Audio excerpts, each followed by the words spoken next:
have the distinct pleasure of having on the other end of my Skype connection here a delightful couple, Bill Dubay and Eva Hakansson, out in Wheat Ridge, Colorado. And these guys are long time friends that I unfortunately don't get to see all that much anymore. But through the magic of the internet, we can talk, and a couple of really smart people in Lithuania. Was it Lithuania where this thing came from, Skype? Something like that. No, it's Swedish. Swedish? Well, there we go. Couldn't ask for anything better. Oh, by the way, I'm a huge fan of a couple of Swedish television crime dramas. So I know that when you see somebody, you say hi. Criminal or a yeah, no, criminals you see on the no, they're just television series, but they're Swedish, right? So it's kind of fun watching those.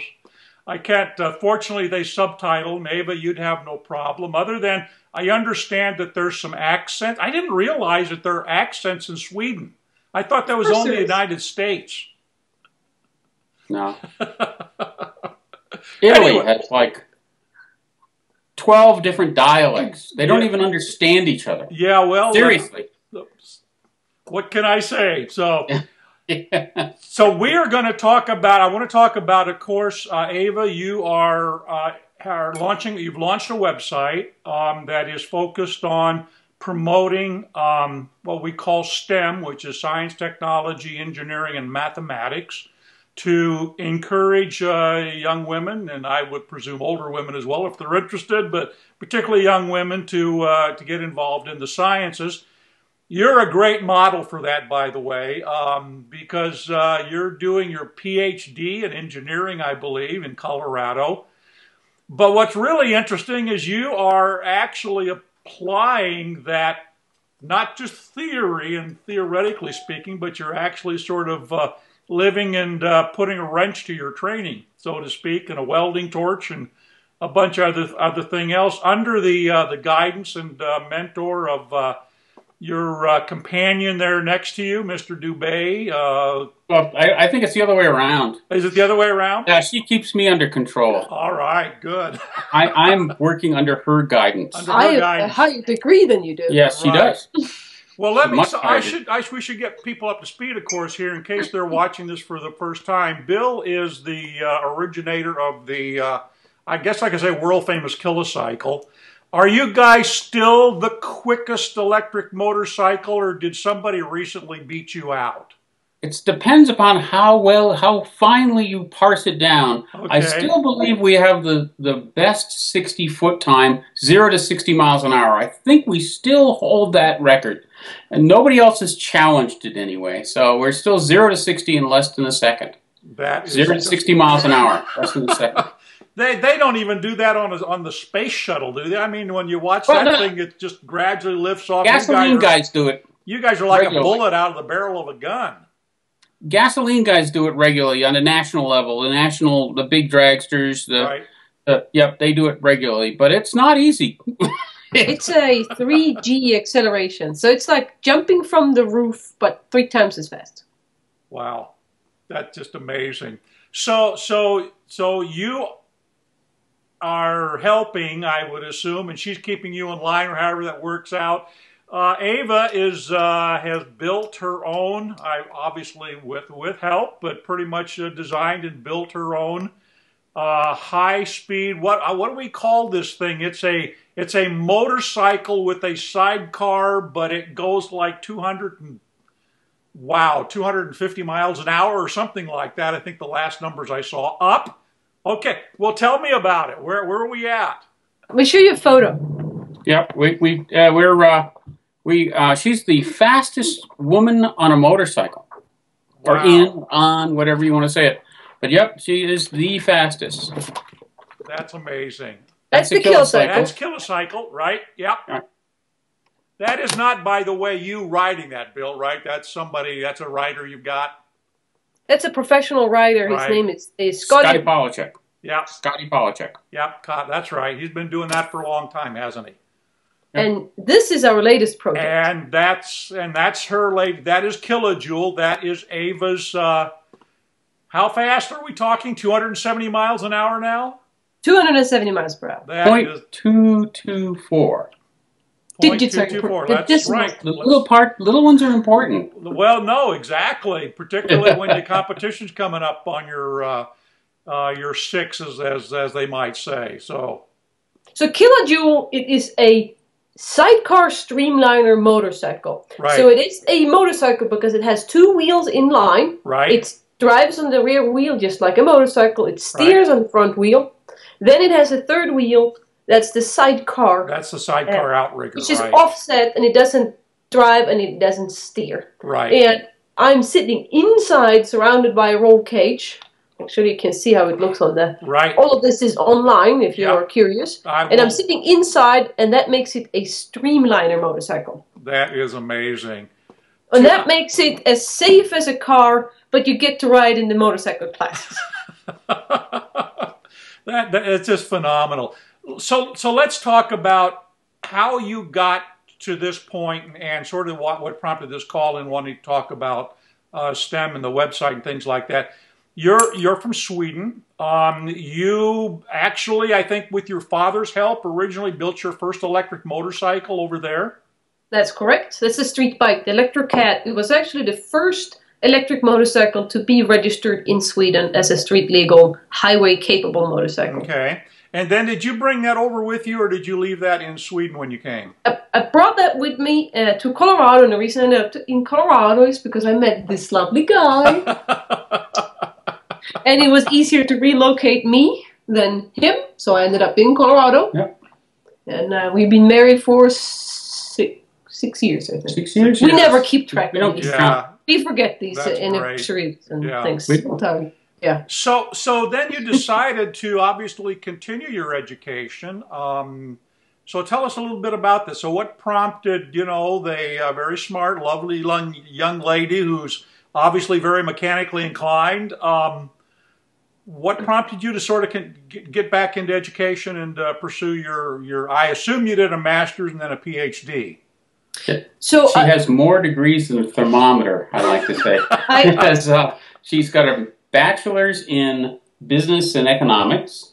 All right. She has a bachelor's in environmental science. Environmental science. Yeah.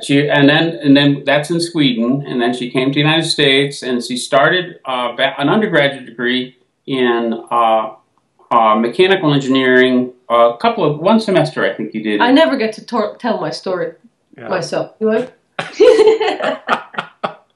Let's just take it one step back. He's proud of you, girl. That's why.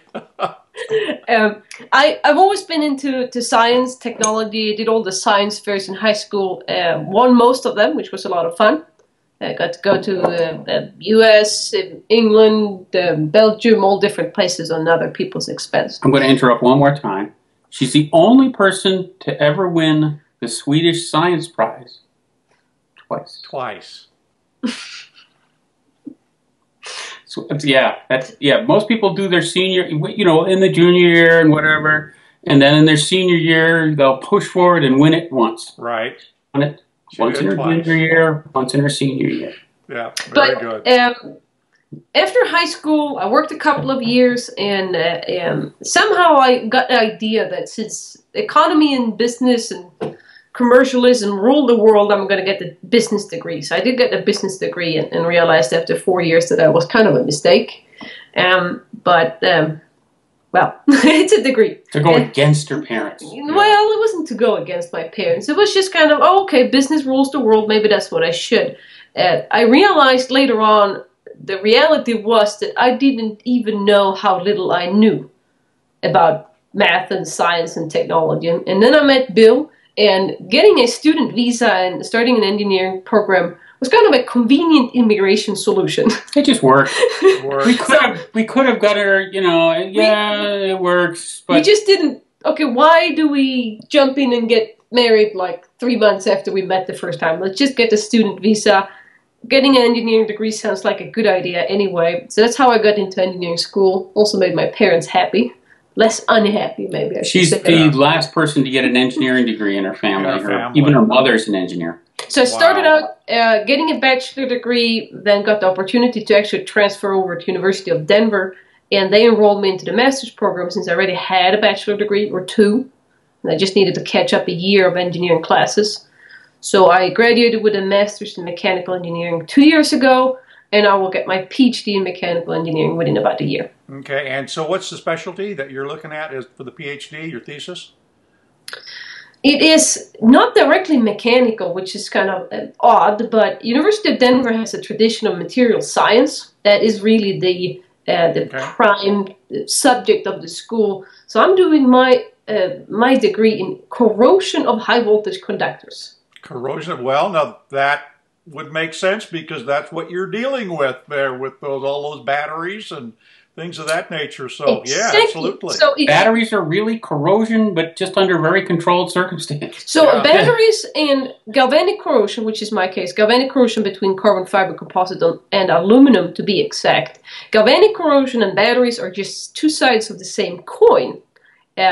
Most when you talk about corrosion, you think destructive corrosion, but a battery is one of the few beneficial applications of galvanic corrosion. So my understanding of battery has really helped me in my research, and my research is really helping me in my understanding of batteries. So it worked out beautifully. It was I didn't choose this subject myself. There was a grant to work on it, and that's the way it typically is in grad school. Whatever there is a grant for, that's what you're going to work on, unless you want to pay your way yourself, and I couldn't possibly do that. Right. Well, I mean, and that brings up one of the questions I had for you is that one of the, I think the average now for a American student graduating from college, their student bill averages about $17,000. And of course, if you go higher than that into masters and PhD. 17,000? I'm not surprised. No. Yeah, I was surprised. 70,000. Yeah, and that was the number I saw was 17,000. But again, we have a tuition of $30,000 a year or so per year, and you got a 4-year degree. Yeah, you can't really work. You can. I did it. You can work and get an engineering degree, but you can't graduate in 4 years and work and get an engineering degree. You have to.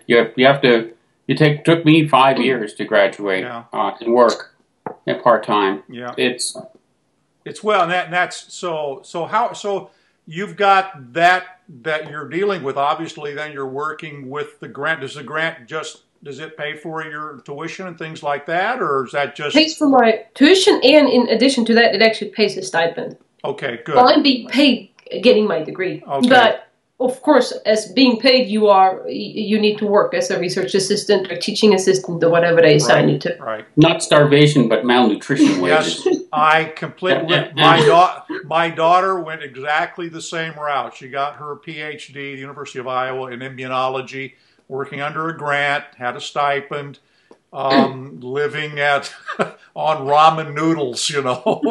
I'm living with it. Yeah.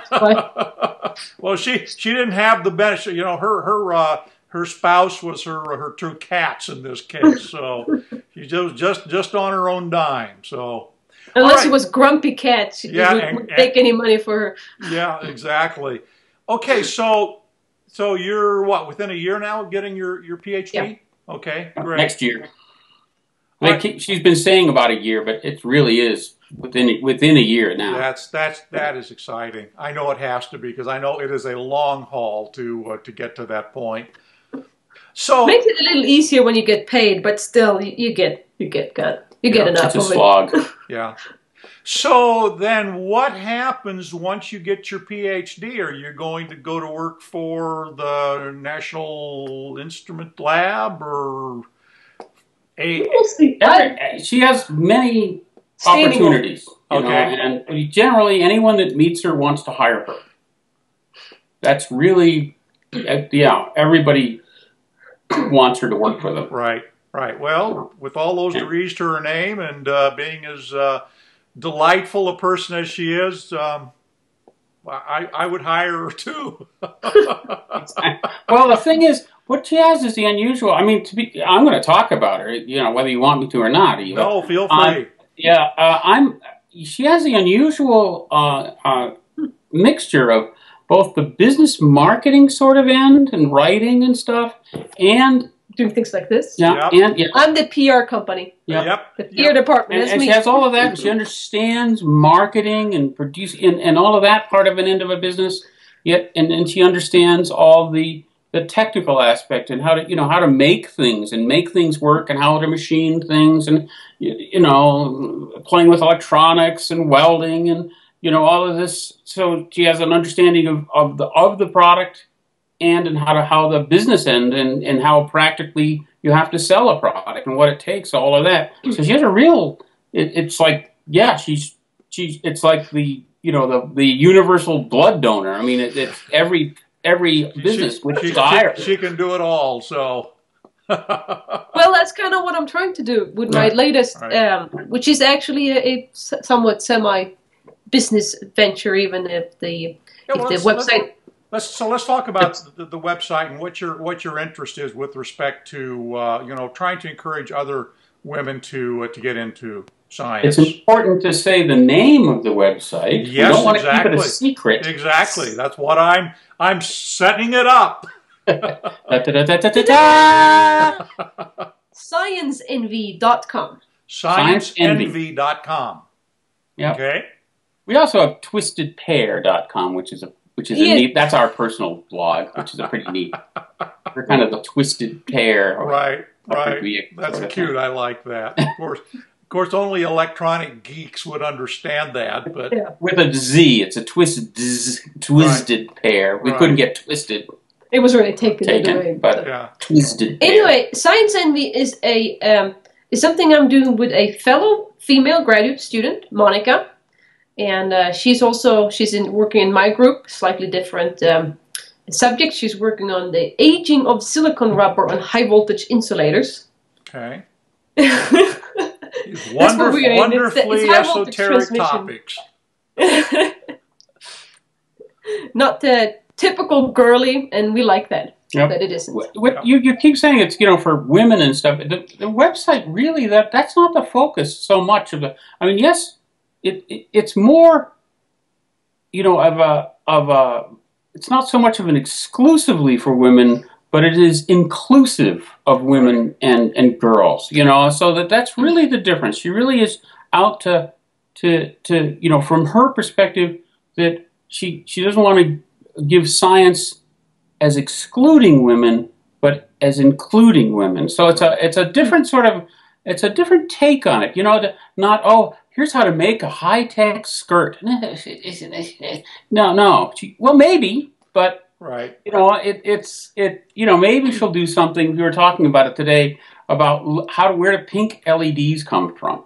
A suitable subject, but it would be of interest to both men and women, and well, maybe particularly might be of interest to draw girls into science. Right. But it would be of interest to both men and women. It's so that it's just not so exclusively men. Right. So is this sort of a blog, or is it more of a forum where you attract more people to?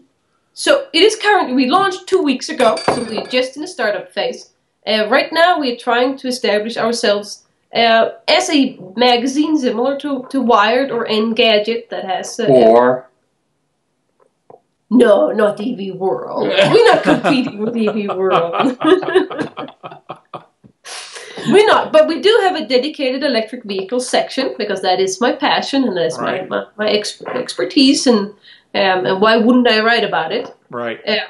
It is also, electric cars is actually of interest to women. I think maybe more women than men. It's nice, quiet, clean, eco-friendly, and just really convenient. Actually, originally, electric vehicles were the choice of women before they had electric. Before they had electric starters, when it was hand cranked, and that was a difficult and dangerous activity. Was to crank a car. Neither one of us is old enough, but our grandparents remember people breaking their arms, etc., cranking literally hand cranking a car. So it wasn't such the electric vehicles were considered a lady's vehicle more than a man's vehicle. Right. At least they meant for that. They were marketed to that section of the society at the time. Okay. So the goal here is to what? Just sort of build a following and have, you know, you're hoping to make a little money out of it, or just this a philanthropic effort on your part, like Eating World's been? Yes, on all of them. It is actually my first online activity that has advertisement and is supported by advertisement. And the reason for that is if you want to build something that's sustainable, as you well know yourself, you can't do it for free, because hosting costs you, everything costs you, and an advertisement, we just have simple Google Ads. It's really the way to provide free content for your readers and still make money. Yeah. So we saw that why wouldn't we do that? That will ensure sustainability in providing material. Right. So and you can also, with Google Ads, you can actually, you know, shape the content that you want on your. You can do that. You. I don't know if you do Google Ads on your. We have excluded a lot of categories like gambling, alcohol, and things we definitely don't support.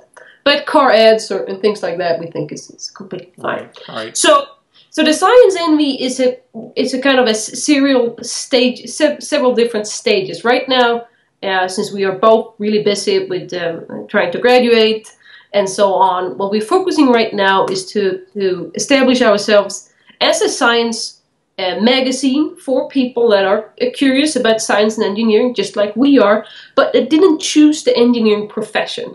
So people that want to understand how a battery works, but don't know it because they simply don't have the education. Kind of like popular science in a way. A little bit like popular science. Yeah. That is our base, and we choose topics that that are inclusive to women. That we think people will be interested in, girls will be interested in. You're interested in, so... Yeah, we are interested in it, so assume that other people are interested in it. Right. We have more plans. We would like to have more of a kind of a kids section, that's maybe in the ages 8 to 13 or so. You're kind of working that way. We're working on that. How can we... kind of like Disney in science. So how do we get kids interested in science, and again picking topics that girly girls would be interested in, but that doesn't exclude boys to any extent, but just tailoring the content. We have a long-term vision of a community for people to discuss everything science. That is just on the vision stage right now. Way. Yeah. Because what we really miss is a place for people interested in science to discuss serious science subjects without all the weird internet trolls showing up. The problem you have people that will just discuss for the sake of discussing and writing, and we would like a community where you work your way up by actually showing that you know science and you understand science and you're interested. And that is the ultimate vision. But right now, it is an online science and engineering kind of popular science magazine. Disney, sort of. And then the stage 2 is a kind of a science Disney for kids. And the whole overall theme and overall goal is to get more girls into to science engineering STEM. And also, by being two girls, me and Monica, we want to show that mechanical engineering and hardcore engineering is something that's perfectly fine for girls. And we're tired of being questioned, like, you can weld? Well, sure. why wouldn't I be able to weld? I mean, I needed to weld, I learned how to weld. You know? It's harder to drive a car than to weld. It is funny when we were first out at the Salt. You know, people would start talking to me about tires, and I said, no, talk to Eva. She's really the person who's, wants to know. And then they continue to look. No, talk to her. Eva, she's the one who really wants to know. I have a passing curiosity, but she's the one who really will have the hard questions for you. Right. And they'll, well, okay, and they'll talk, and they'll realize, oh, yes, yeah, you're getting this. She's the one, and I'll say, oh, she's the one who built this. Not, I help, but she's the one who really put the effort in. Yeah. And people, yeah, sure. And then they'll talk to her, and then they'll realize she did, in fact. Yeah, she really, and that is, and in racing and on the salt, it is highly unusual in this country anyway for a woman to be doing. They're usually the driver or something like that. I think I'm the only builder. But I don't know of any other. Well, maybe Jane Lynn. She builds her own. She builds her own stuff. Bit. But I mean, it's not to the extent that, I mean, there are people that do, but not so much. Maybe there are a few people that do. I don't know. But not really, not to the extent that, I mean, I got into a technical discussion with another woman out there. Oh, I don't know shit about the technology. I climb in, I start it up, and I go like a bat out of hell. So yeah, the girls are badass riders. They are fearless. And they're tiny, so they just less air resistance so you can see there are many parts to it. There are many parts to the vision. What we thought, the reason we decided to put in the huge effort of starting an online magazine, you know exactly how much work it is. It takes you a month before you even have something that will display on the web and look decent. Yeah. We realized that two women in engineering, soon to be PhD, both of us. I have about a year to go. Monica has about 2 years to go. That would be such an absolutely unique combination, because there's no other science magazines that have that as their editors. There are many science magazines. I mean, there are hundreds of them. But there are very few people that have a real, a hardcore technical background that write. It's very unusual. Yeah. You know, I mean, they know something often, and they do, but very few have an engineering background that write. It's very unusual. It's usually mutually exclusive. And we figure that if we can really show that women can do engineering, that would be something that may encourage girls that are still young enough to make decisions in life where to go, that could inspire them to actually pursue a career in science and engineering, because it is a fun life. I mean, we essentially play all day long. If you pick a good engineering job, you get very well paid, which means you get independence, which is important. Many women are really trapped in bad relationships because they can't afford to leave it. Bad jobs because they can't afford to leave it. And picking a STEM career kind of avoids that really women's trap with poorly paid jobs where you don't really have any influence over your workplace. Yeah, I mean, they're nice to me at work, very nice, because they have to be, or I'll work someplace else. Yeah. You know, like that. It's simple. You know, I'll work someplace else for more money. Yeah. You know. and women are not at all, to any extent, less suitable to be scientists and engineers. I mean, men and women are about equally intelligent and equally talented, and there's nothing require you to be able to lift heavy things, or, I mean, being 5'2" is definitely not a disadvantage to any extent. So, I can't fit in the streamliner. If you want to be a race car driver, it's actually an advantage. Yeah. Yeah, but actually the streamliner is built around me. Yeah, because you would have to build it larger to fit other people, and that hole you're making in the air is really the one of the defining parameters of a streamliner motorcycle, especially. Yeah. Wow. Electric is on top of that. The electric you can really mold to the shape of. It's the driver that really defines the profile of the vehicle, because the engine doesn't. The motor, there is no engine. The motor and batteries can be molded. Well, let's take a minute and just talk a little bit about the bike. How long did it take you to build I know it was probably at least 2 years. It has been 5 years in the making. 5 years in the making. Okay. We actually had it out there at the track after about a year, but it really was kind of pathetic. We were just trying to run it, and we got a little something. We did pretty okay. We did set our first record after 18 months at 138 miles per hour, which was the world record for electric sidecar motorcycles at that point. So you worked on that. So it's been about 5 years in the making. What do you? I mean, talk a little bit about some of the electric drive, that piece of the technology there. Whose batteries are you using, and whose motors are you using? Go for it, Eva.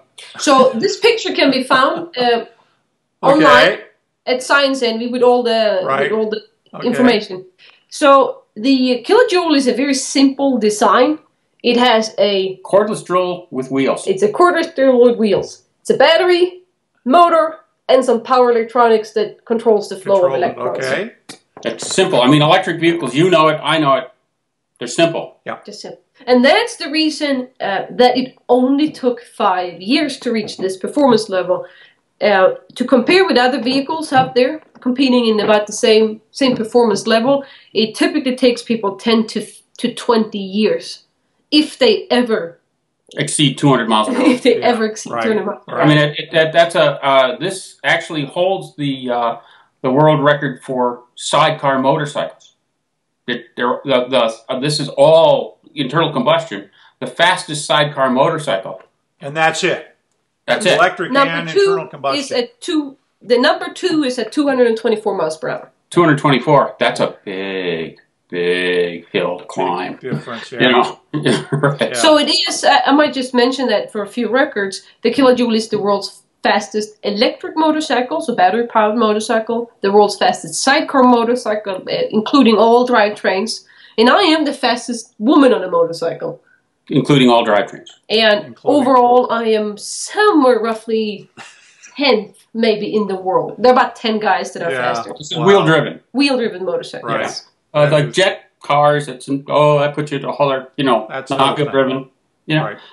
That puts you into another regime. But, yeah, geez, there are only about 4 or 5 other, on motorcycles, sure, about 5 other people as fast as you. Maybe 10, maybe. It's hard to, it's hard to tell. They're kind of spread out. Right. But when somebody takes the record away, they kind of fall out of the record list, so you will have to go back historically and see. But somewhere roughly 10 guys have been faster than I have on motorcycles, and that's it. That's it. In the world. In the world. In the world, you know.